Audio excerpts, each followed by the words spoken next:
Bem-vindo ao Clima, o lugar que fala coisas que você nem imagina. E no vídeo de hoje eu quero falar del peluqueiro.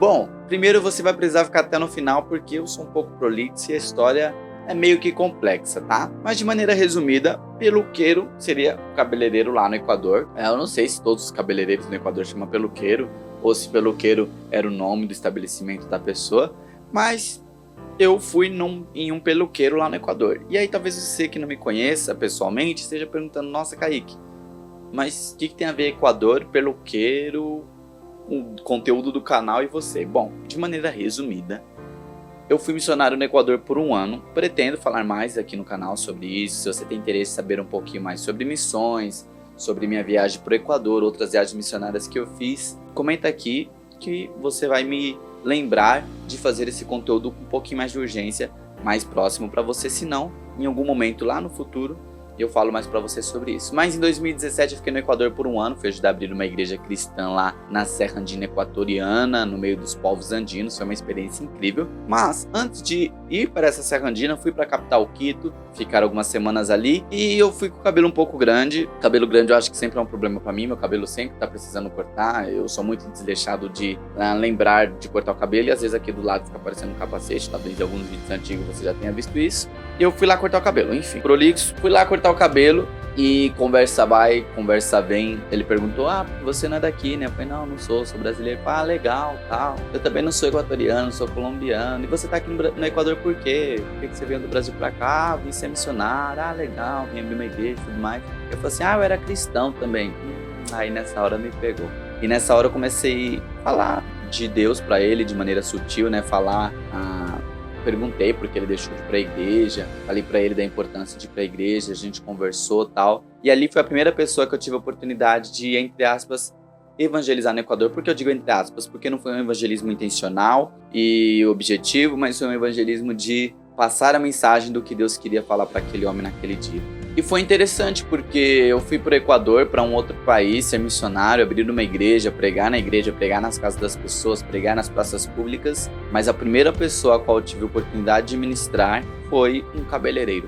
E naquele tempo no Equador, eu era muito confrontado porque, nossa, eu tô aqui saindo de porta em porta evangelizando, estou nas praças públicas evangelizando. Na minha casa, no meu país, eu nunca tinha feito aquilo de maneira tão recorrente como estava fazendo ali no Equador.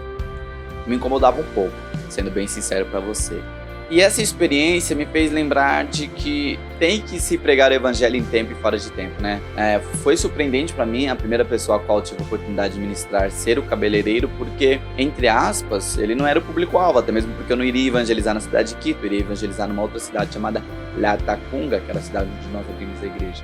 Então a primeira pessoa não era alguém da cidade que eu ia, não era alguém num evangelismo intencional, mas era alguém do meu dia a dia. E isso é algo que eu gosto muito, de utilizar as coisas do dia a dia para evangelizar.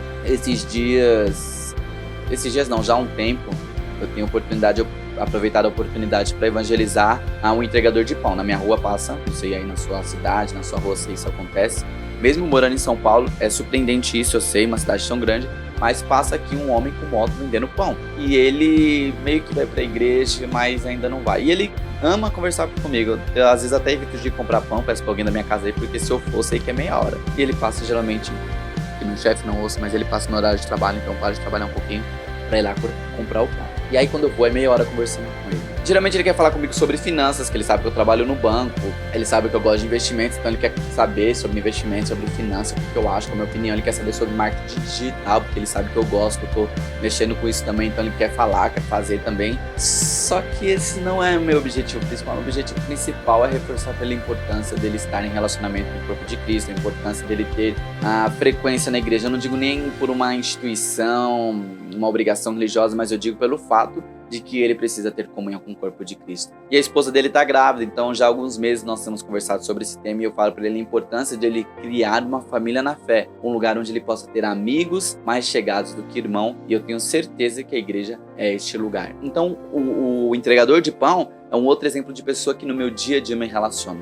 Uma outra história também interessante, perto do meu trabalho, onde eu trabalhava antes, tinha um carrinho de tapioca lá e eu sempre almoçava lá quando eu não levava marmita comendo tapioca. E me tornei amigo dos donos, né? Era um casal, uma esposa e o esposo. E um dia a esposa falou assim: Kaique, tá tão difícil meu relacionamento com meu esposo. Você poderia orar pela gente, colocar nosso nome lá na oração? Naquele momento o Espírito Santo me deu um estalo. Eu falei assim: olha, desculpa, vou ser muito sincero com você. Pode ser que eu esqueça, que eu sou muito avoado da cabeça e pode ser que eu esqueça. Posso orar aqui com você agora? Aqui agora na rua? Eu falei: a avó pode. Chamamos o marido dela, orei pelos dois.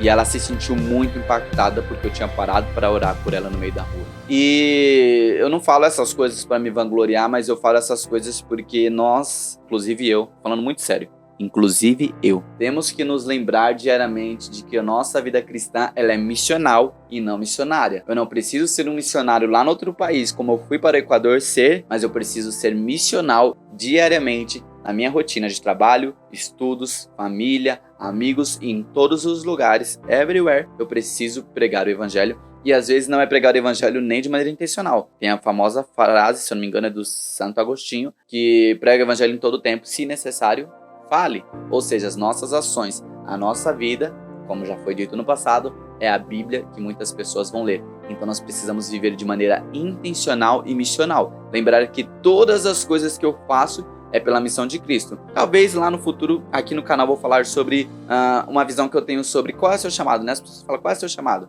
Eu tenho uma visão de que nós temos vocações, qual é a sua vocação? Mas que nós temos um chamado. Fazer discípulos semelhantes a Cristo nas nações. Esse é o chamado de todos nós e de vocações diferentes nós vamos cumprir esse chamado. Então nós temos que ter uma vida missional de lembrar que o nosso chamado é fazer discípulos semelhantes a Cristo em todas as nações. De Jerusalém, Judeia, Samaria até os confins da terra, literalmente lá na terra de Jesus, ou também no nosso nível regional, de cidade, estado, país, continente e até as nações mais longínquas, nós temos que cumprir a missão de fazer discípulos semelhantes a Cristo nas nações. Então, de maneira resumida, é interessante que a primeira pessoa que eu preguei foi El Peluqueiro lá no Equador. Fui para ser missionário de abrir uma igreja e a primeira pessoa que eu tive a oportunidade de ministrar o evangelho foi um cabeleireiro. E às vezes eu e você estamos perdendo tantas e tantas oportunidades na nossa vida diária, porque nós não temos vivido de maneira missional e intencional a nossa missão de fazer discípulos semelhantes a Cristo nas nações. E para que não fique apenas nas minhas palavras, por favor, que entre aqui o nosso IT. Portanto, vão e façam discípulos de todas as nações, batizando-os em nome do Pai, e do Filho, e do Espírito Santo, ensinando-os a obedecer a tudo que eu lhes ordenei. E eu estarei sempre com vocês, até o fim dos tempos. Mateus 28, 19 e 20.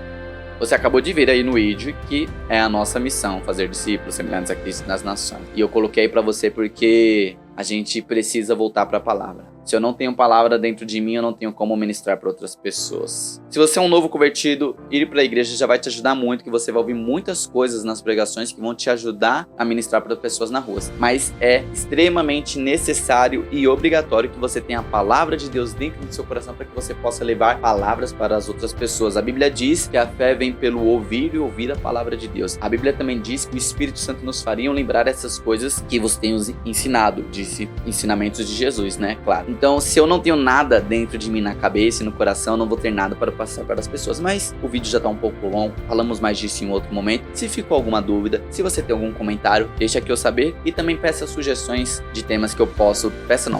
traga sugestões de temas que eu posso abordar aqui no canal do Clima para que nós possamos manter aqui nossa conversa. Se você não viu o vídeo anterior, é uma pregação que eu tive a oportunidade de pregar, que falou muito comigo nesse ano e vai falar com você também. Curte, compartilha e é isso aí. Não se esqueça de se inscrever e fique no clima.